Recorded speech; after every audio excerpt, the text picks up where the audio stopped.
Warning, if you're a VV and or you can't handle heavy seinen then this video isn't for you. But I'll try to keep the bad stuff to a limit. And yeah, spoiler warning for attractive purposes as usual. Magical girls are weapons. Magical girls do not create hopes or dreams. Magical girls drown in pleasure and bodily fluids.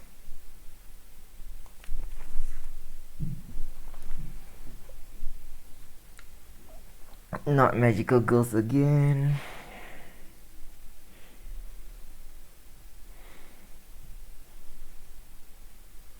Okay, now let's just bring the video to the game's intro.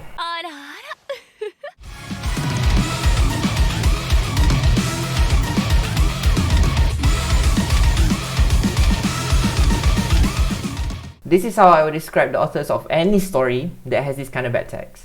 First, he has a thing against women. Second, he has a thing against women. Now, this game is one of those peak VNs at which you would need serious balls of steel to play. I'm not kidding. You would need some really heavy balls that would render those anti-grav shoes from Aokana useless. Anyway, That and Aegis is a story about magical girls defending humanity against disgusting aliens. The main idea behind this story is like depression is erotic and orgasmic. How do you say this? It's like the hornier you are, the stronger you become. So my take on that is that it's fine to be horny. To go into it further, the magical girls are simply weapons. They are denied their hopes and dreams, and they are submerged in never-ending pleasure. Mankind is at war with these mysterious and disgusting aliens, but the ones fighting are the magical girls, who are all young girls wielding the power of the aliens themselves in order to fight against them. The thing is though, how they acquired that particular power, they underwent the word that rhymes with tape by the aliens. And that was the mild part in this game. There are way worse experiences as the story progresses. This is because they are tasked at a space station called the Cathedral, which serves as a frontline base against the aliens' home world. However, this base is not a place to rest after battle, as being there is a battle itself, because the men stationed there treat these young girls as sexual slaves. Some not even considered to be human. So yes, you could say that these magical girls are fighting a war on two fronts. Physical damage against the aliens, while mental and emotional damage against their fellow humans. Being magical girl is suffering. This game has a relatively short story, and I do wish it was longer in some parts. He's too dangerous to be left alive. No, I'm not saying I want more of this f***ed up genre. It's just that there are several moments that needed slower pacing and more development, but I'll explain more in the story section. The game is separated into two parts, the prologue and the main story. Prologue being 44 minutes and 44 seconds, while the main story is 13 hours, 22 minutes and 28 seconds, with the total playtime being around 14 hours. VNDB's playtime though is around 20 hours on average, so take it as you will. I mean, if you read fast, then it should be around my playtime or lower. How I set my text speed is all the way up to the max.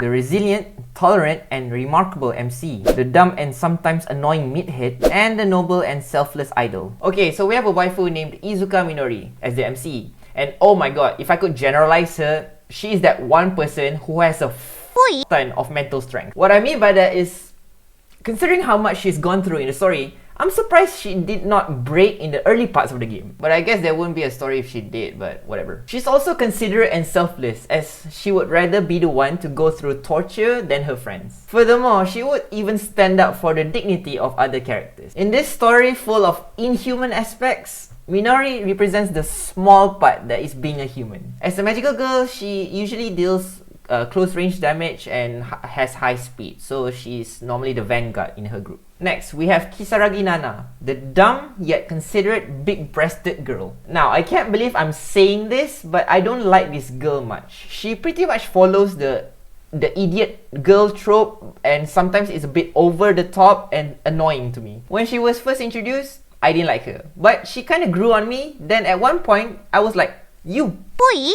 Then she grew on me again, but then she was a boy again, and then she got redeemed again. To me, she's like the roller coaster of a character, but at least she remains faithful to her so-called boyfriend in this kind of story. By the way, her magical girl power focuses on defense, which is not unexpected because duh, her badonkers. The last two JRPG VN reviews I've made also had similar roles. Girls with big badonkers are defending. Last but not least, we have Ilyusha Petrovna, the Russian idol who is a selfless, adaptive, and a noble person. Noble as in that she does good stuff, like she's the one willing to draw the short end of the stick to be the sacrificial lamb for her friends. This is because she is used to servicing men from her experience as an ex-idol, so she adapts quickly to the dark environment. Therefore, she's my favorite character amongst the main characters. Ilyusha acts as the long-range attacker and supporter and is also the tactician of the group while also relaying information from the headquarters to the rest of the girls.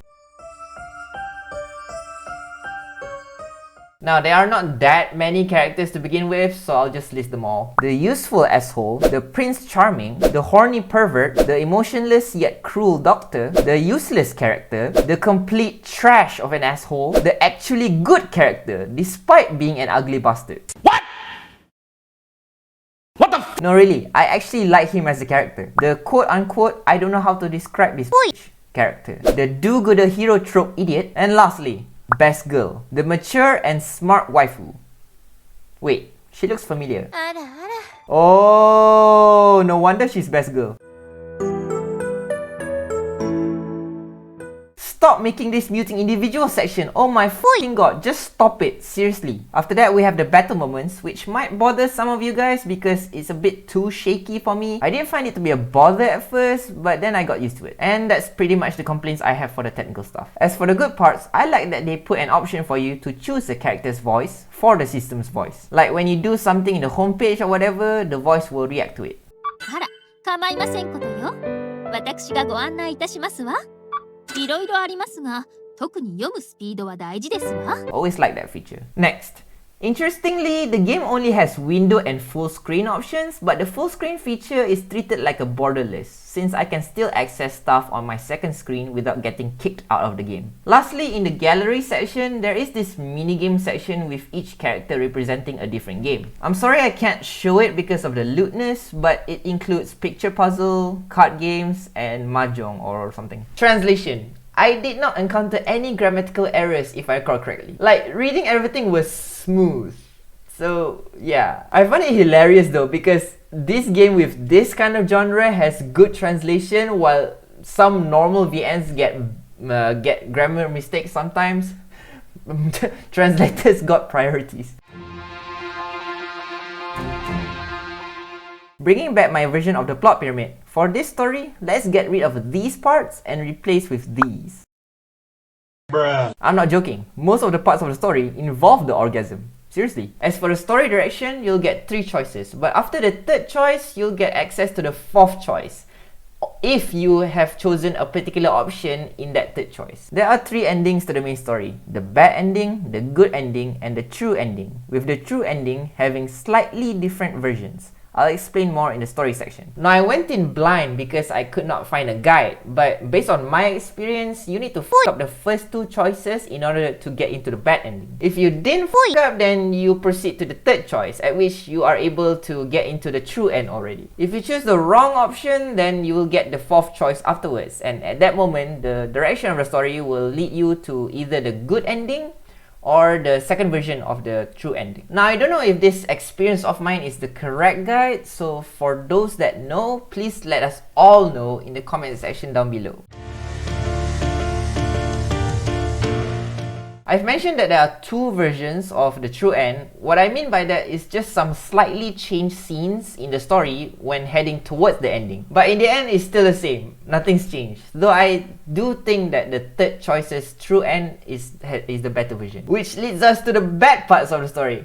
I don't actually like it when I go in blind and just get the best true end on my first playthrough because it drags down my experience of the other route. I don't know why the developers did this, but I feel that they should rethink on their approach about that part. And speaking of the true end, I fucking hate how rushed it felt during the orgasm and cuddling phase of the story. This is the part I've mentioned about in my recorded playtime section. These 2 phases felt so effing rushed to me. It's like they were trying to cram up a whole bunch of information into a short span span of time. I was like, what the fuck is going on? My brain was just overloaded from the excess amount of stuff being shoved into. It was this part of the story that dragged down my enjoyment of the game. Oh my god. Imagine being bothered by the pacing and execution of the plot rather than the bad tags of the story themselves. Like seriously guys, what the hell? Oh yeah, in the true end, there's like 2 climaxing parts with a short rest in between, and in the second climax part, it felt cheesy as F. Like what the fuck? Suddenly they included that kind of plot device into the story, and the choice of outfit during that climax scene, I just can't. Even if we have magical girls in this kind of story, that outfit that was chosen for the climax scene just felt dumb to me. Honestly though, I would tolerate on what happened during those parts if they dragged out the story even a little bit, because my brain was just turned off at that moment. As for the 2 versions of the true end, I kind of felt it was pointless because the end result is literally the same. So I wonder why these 2 versions exist. They're not even significant in terms of story, but I do think they're kind of significant in terms of character. Regardless, I still find them pointless. But yeah, that's pretty much what I want to complain about in this section. However, I do want to complain about some major spoiler parts, so you guys better skip to this timestamp here if you guys haven't played the damn game. Or I swear to god, I will ask Akeno to spank you. Wait, no, you guys will enjoy that. No, no, no, no!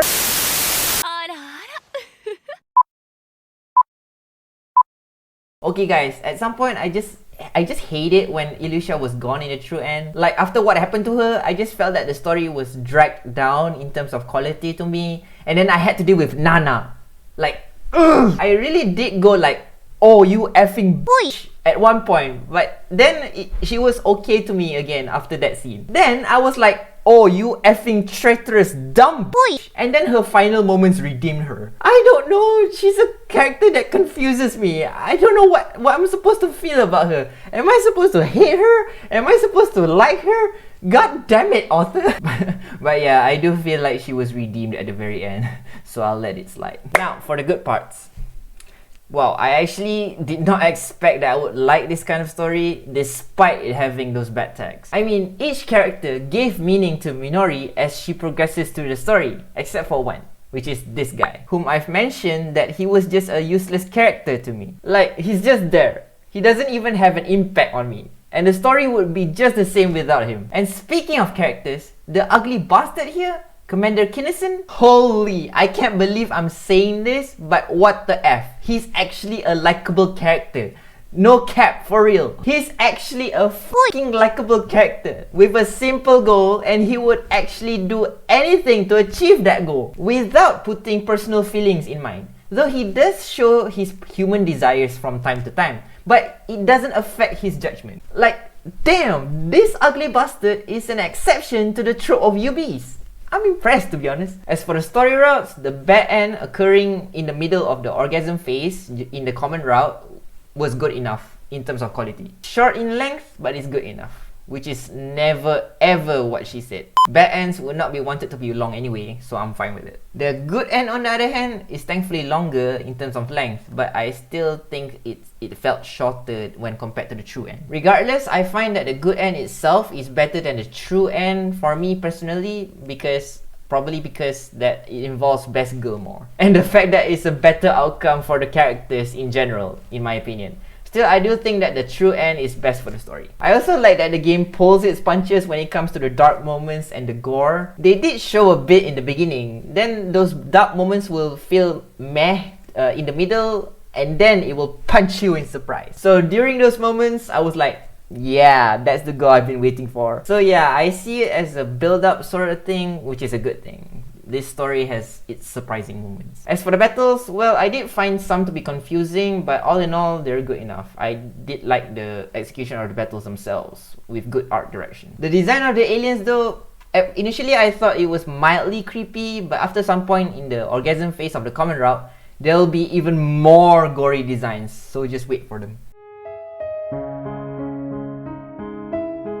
Well, I would recommend for you guys to play the main story first and then the prologue, because I think that it would make your experience better. How I see stories is that it's best to start in the middle of the story and then the beginning and then the end. That's why I hold the Grisaya series so high up in my list. But in this case, you can only either play from the middle to the end and then the beginning, or from the beginning all the way to the end. So how I would recommend is as shown on screen. Play the main story, then the bad end, and then the good end, then the second version of the true end, then the first version, and then the prologue. As for the route choices, I'll have a guide come up, and do take note that the prologue doesn't have any route choices. I would be surprised if it did because it's short AF.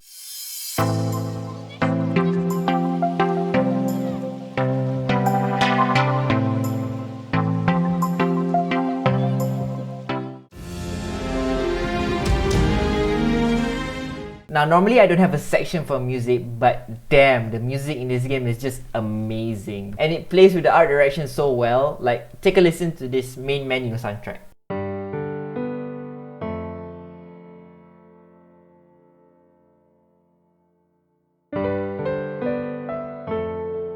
It just feels so innocent, probably trying to attract VVs into playing the game or something. Quite smart. And with the story having its balance of heartwarming moments in addition to those dark scenes, the music used just really added a greater depth to that. The variety of music in this game is really nice. And yeah, if you hear this soundtrack,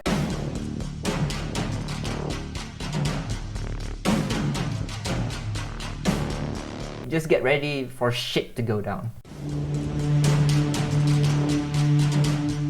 Well, what do you want me to say in this section? Because I'm pretty sure that no matter what I say, I'll be branded as one of those f***ed up monsters that enjoy UB and the word that rhymes with tape. Sure, most of the scenes are with bad text, but there are vanilla scenes. Impossible. No, I'm not kidding. And naturally, I only got hard during those vanilla moments. Aside from the multiple male and one female and the word that rhymes with tape, some of the UB section are actually tolerable because of how that one particular UB was characterized. And obviously, the girls look way hotter in this kind of genre. As I would say it, is because that they take less budget to focus less on the male characters and use that budget instead to make the girls hotter. Hey, I thoroughly enjoyed looking at the girls when they're with Commander Kinnison. Not that I condone UB, but his scenes are amongst the good ones at least. I should say though, and it's an obvious thing by now, the vanilla scenes are short while the scenes with the bad text are long. What do you expect from this kind of story? Still, I'm impressed by how detailed the scenes were. Like legit AF. The scenes were detailed down to the usage of measurements in numbers.